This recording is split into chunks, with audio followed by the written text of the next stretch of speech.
राधा राधा। उनको रोड के नाम गुरुदेव काफ़ी दिन बाद आपकी सेवा में आए हैं। पापी तो हम हैं ही, पर लगातार चलते रहें, साधु संतों की कृपा पाते रहें महाराज। अब हम पे कृपा है रही है या फिर हम दुष्ट हैं जो हम भूल कर रहे हैं। और बड़े दिन बाद मिले तो मतलब कि सच में ऐसा लग रहा हो कि हृदय से रो में अपनी व्यथा है, क्योंकि जीवन में बहुत कुछ ऐसे रो महाराज कि चीज़ मिल ना रही हैं जिन्हें हम पाना चाह रहे हैं। क्या ये प्राप्त होंगी हमें? प्रयत्न करने से सब कुछ प्राप्त हो जाता है। अगर हम प्रयत्न ठाकुर जी का करें तो ठाकुर जी प्राप्त हो जाते हैं। अगर हम दृढ़ विश्वास कर लें ये कि हमें इसी जन्म में कल्याण करना है, जी मनुष्य ये दृढ़ विश्वास कर लिए कि हमें इसी जन्म में कल्याण करना है, तो फिर भाई उसी जन्म में कल्याण हो जाएगा उसको। तो यदि मैं दृढ़ निश्चय करूं, मैं बात ठान लूं, तो फिर आगे मार्ग मिल जाएगा। हाँ, आगे मार्ग भी मिल जाता है और कठिनाइयाँ भी होती हैं। मार्ग भी मिलता है और कठिनाइयाँ भी होती हैं। क्या महाराज इसी को हठ योग कहा गया है? और क्या, ये भी हठ योग ही में आता है। ये हठ योग में आता है ना और कि नहीं मुझे तो बस हाँ, बहुत प्राप्ति करनी ये है। हठ योगी था क्या, हमें भाई ठाकुर जी को प्राप्त करना, तो ये हठ योगी हो गया। ये हठ लगा लिया हमने। तो महाराज ऐसे हो जाता है? हो जाता, क्यों नहीं होता है? होता है ना। अच्छा। होता नहीं है तो फिर अब बहुत संतों के उदाहरण है ऐसे होता है, तो हठ योग कर लेते हैं तो जी। होता था। अभी हठ योग में कोई जैसे कोई योग की क्रिया करते हैं तो हठ योग में वही तो होता है कि हमें ये सीखना है, जी। सीखना है, जी। हमें पढ़ना है तो पढ़ना है। जी हमें ये हठ योग में ही आता है ये सब। महाराज जी, जैसे हम भक्ति में प्रवेश पाना चाह रहे हैं, जैसे कि हमारे बालक हैं या फिर हम स्वयं प्रवेश पाना चाह रहे हैं, तो हम सबसे पहले क्या करें कि हमें भक्ति, या तो भक्ति माता हमें अपने आप बुला रही है या फिर हम भक्ति की तरफ जा रहे हैं, तो क्या करें पहले? क्योंकि तुलसीदास जी ने लिखा है प्रथम भक्ति संतन कर संगा, तो संतों के सानिध्य में। हाँ, जो बिना संतों की कृपा से तो भाई भक्ति पाना दुर्लभ है, भगवान को भी पाना दुर्लभ है। जी क्योंकि अब आपने बता दिया तो यही तो ये सत्य है ये बात। जब तक हम संतों का संग नहीं करेंगे जी तब तक हमें कुछ ज्ञान प्राप्त नहीं होगा। कोई भी हम हो, हम संतों के साथ नहीं बैठते, गुरुजनों की शरणों में नहीं रहते तो हमें ज्ञान थोड़ी होता।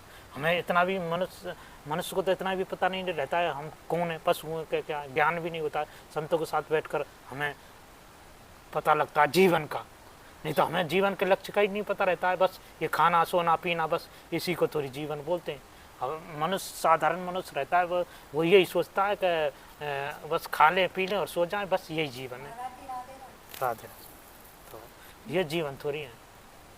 मनुष्य किस लिए जब माता के घर में रहता है तो हमेशा यही विनती करता है वो ठाकुर जी से, जीव हे ठाकुर जी इस नरक से मुझे निकाल दे, मैं तेरा भजन करूँगा। ठाकुर जी बार बार कहता, मैंने तुझे लाखों बार वो दिया मौका, लेकिन तूने आज तक मेरे वचन का पालन नहीं किया।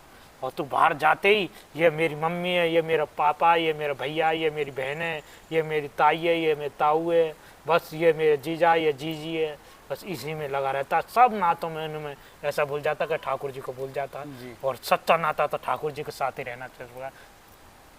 महाराज जी, संतों के पास तो उनका सानिध्य मिलता है, सत्संग मिलता है। सत्संग के द्वारा ही हम जान पाते हैं कि हमारा जो विवेक जागृत होता है, और विवेक के द्वारा ही हम जान पाते हैं कि हम सच में किस लिए इस दुनिया में आए हैं। जी। तो महाराज फिर हम कुछ ना करके भक्ति करें फिर? और का जो भाई जो अपने सतगुरु जो आपको मार्ग बता दे उस पर चलना पड़ेगा।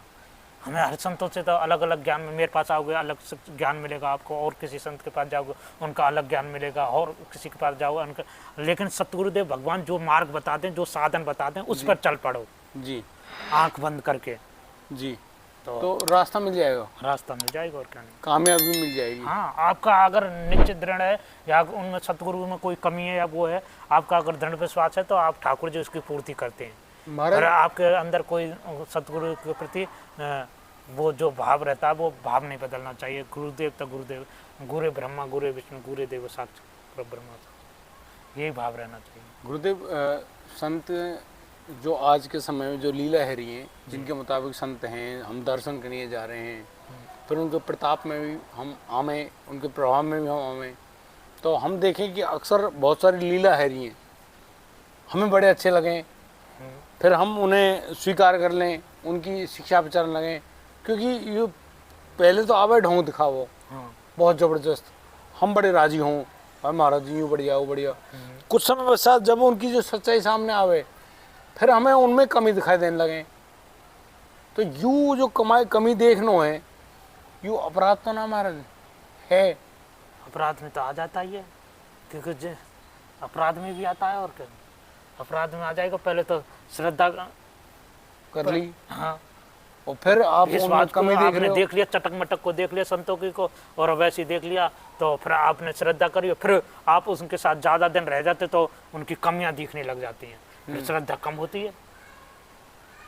तो इसके लिए तो बड़े पूज्य महाराज जी ने ये भी कहा है कि भाई ठीक है, गुरु बना लिए, शिष्य बना लिए, जो भी है, फिर दूरी रखो। हाँ, तभी जाओ उनके पास जब तुम्हें कोई कमी नजर आ रही हो। हाँ, ये भी बात है। अगर आप देखो गुरु शिष्य रात दिन रहोगे एक साथ में रहते हैं तो कभी कभी विघ्न आ जाते हैं जी, फिर थोड़ी देर कोई